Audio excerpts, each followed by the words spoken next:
Welcome to your On TV News Desk. I'm here in the studio today with Luke Dufour, who has just been elected to City Council for the term, which will begins in December 31st? December 1st. December 1st, right. Yeah.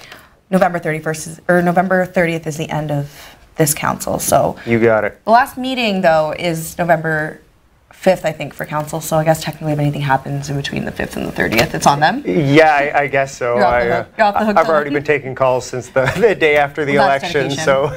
So, this was your third time running, right? Yeah. Okay, so the first was in the 2014 election and in the by-election in 2016? Yeah, 2014 Ward 4 and then 2016 Ward 2. So, third time's a charm for you here. Looks like, yeah. So, okay, talk to me a little bit about your success. How do you feel? Like, we were just chatting a little bit before the camera started rolling, but seeing those results come in and finally earning your seat on council, tell us how you feel about that. Well, it was kind of funny. I didn't have my eye on the results. I was kind of hosting a volunteer reception, and I was at the back talking to some volunteers there, and about halfway through the polls reporting, my phone kind of started vibrating so much I thought it was going to jump up and run away on me. So yeah, I was when I went and did look at the polls, I had a sizable lead there, and I was really pleasantly surprised. I knew I had a good shot going in. I felt good about it, but I didn't think that it would be that kind of big statement. So I was really humbled. So it's very exciting. And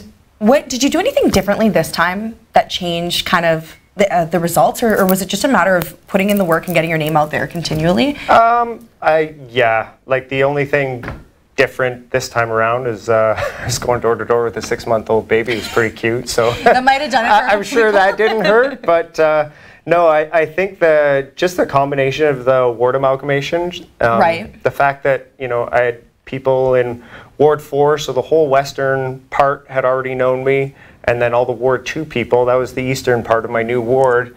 And I had a lot of recognition at the doors. People, it was only 2 years ago, so a lot of folks remembered me from last time. And I would say probably running with a 6-month-old baby would have been more of a time difficulty than in the past, right?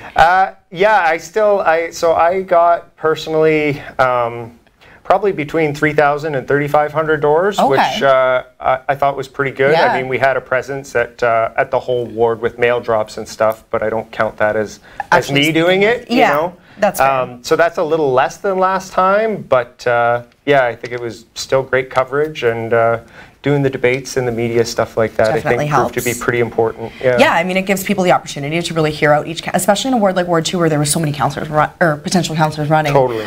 So now that brings me kind of to my next question. There's 2 new councillors in Ward 2, yourself and Lisa Vezo-Allen, 2 new faces. Now, how do you feel about the dynamic on council now moving forward with so many? There's, I think, 5 new. Yeah, no, I'm excited about it. I think it's a really neat opportunity for council. Yeah. I don't think really anywhere in municipal politics you don't usually see a whole half of a council turnover. Wave, yeah. You know, like there's always a really strong advantage to incumbents. Absolutely. So I think it's a really great opportunity, and I think having a mayor who's already has 1 term of experience providing the leadership on that board, I think there's a lot of opportunity to really get things done. For sure. Now, you mentioned that you've already been taking calls from people that are kind of, what have you done to kind of prepare? Because I know, from what I understand anyway, I spoke with Malcolm White, and he said November there's orientation, and there's kind of a lot of preparation before you're thrown into the fire. So what have you been up to kind of prepare yourself? I mean, I know you already told me before you've read the bylaws. Oh, yeah. No, I'm pretty familiar with the city's budget and the bylaws. I mean, there's certain documents that I don't really have at my fingertips for people, like, when they're calling up, hey, what year's my street getting done? That kind of information. But everyone I've spoke to so far has just been, honestly, really kind, really generous, really understanding, and I hear out their problem and let them know I'll get back to them in December when I'm on the job. And I have some of that information available to me. So when you were going door to door, was there any concerns that you heard that you hadn't expected? This kind of something I'm asking people that have gotten in. Like something that when you were first building your platform, you hadn't really considered, but it kind of shed light on this new issue that you didn't realize was a huge problem?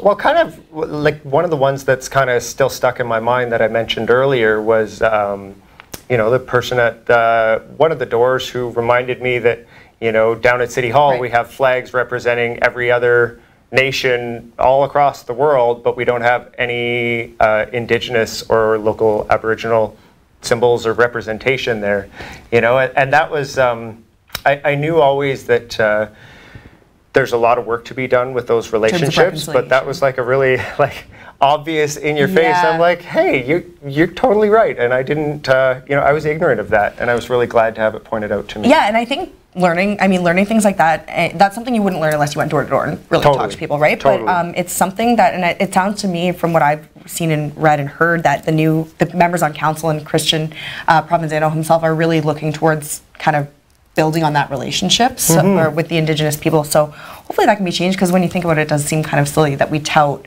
as a city to be inclusive and to, you know, we have this hub of Indigenous culture here, but not to simply do a symbolic gesture like have the flag seems backwards. Yeah, it did seem a little odd to me. So we're going to take a quick break, and then we'll be back with Luke Dufour to talk a little bit more about his priorities once the new once the new council officially is seated. So stay tuned. We'll be right back right after this.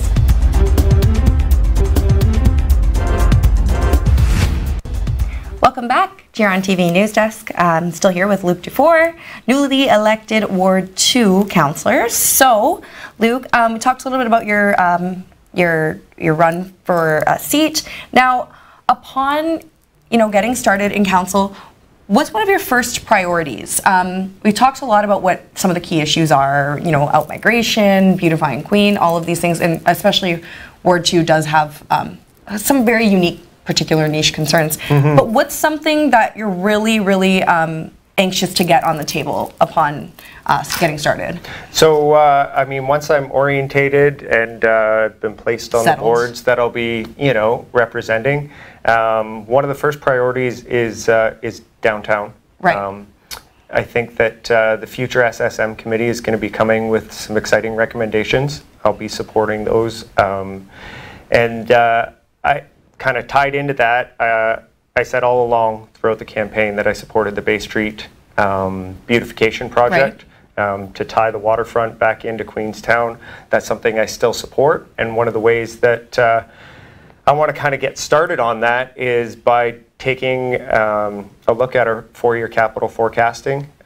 This is something that the city just started doing this spring, and now I think it's really incumbent on council to actually take that document and do a little more of a deep dive on that to figure out how it is that we are going to fund all of that infrastructure, especially in the next 4 years.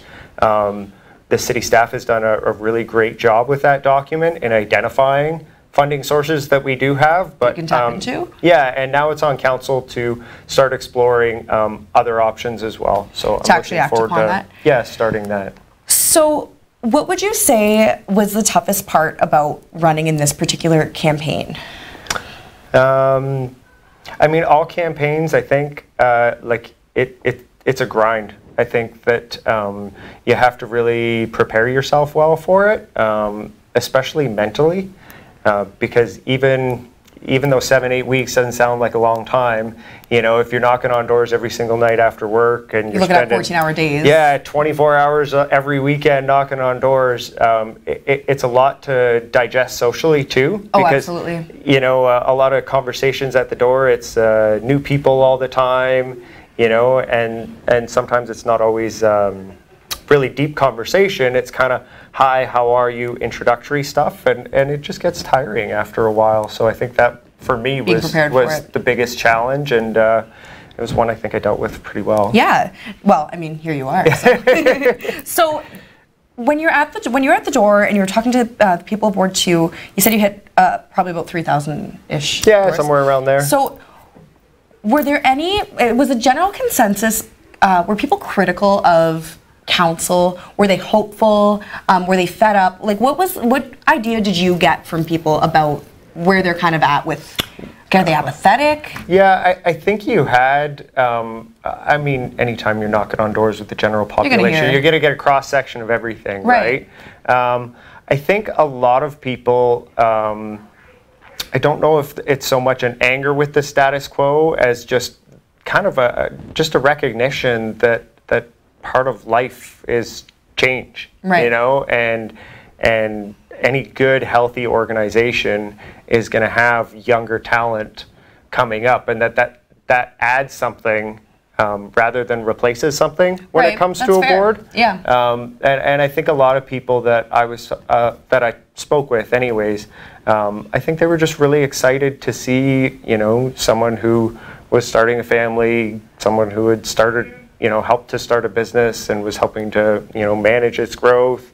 That's really encouraging for people because at the end of the day, I think most people, like, we're all pretty well aware of the challenges that our city faces, and I think people are really optimistic about what people Moving can forward. do about it. Yeah. I think you put it really well in saying, because that's, you know, we hear this and it's come up a lot, especially in this particular election, this like young versus old mentality, but kind of switching the language to make it more, like you said, not replacing something else, but adding to it. Totally. Kind of echoes something Christian Provenzano said yesterday when he was interviewed about term limits, in the sense that, you know, that you can do a lot in 8 years. Yeah. Versus, you know, sometimes being on council for longer just kind of promotes this status quo, and people don't always want to see that, especially now with, you know, people are, I think anyway, people my age are a little bit more engaged than they used to be with things being available. That being said, voter turnout was kind of low. It was, yes. I think that, I think there's where you do see a lot of, I don't even want to call it apathy, because like I did a lot of knocking even in the social housing areas of Ward 2, you know, and with people in that situation, like I think like despondency or hopelessness is maybe a better adjective than apathy, right? You know, it's really hard to believe in the process if every single day you're feeling the ill effects of it. You know what I mean? Well, here's to hoping that the next council can help to rectify some of those issues. Absolutely. Well, congratulations on being elected 3rd time's a charm. Thanks very much. And thanks for coming in and chatting with us. We will be back with more news coming up on TV just after this break. Stay tuned.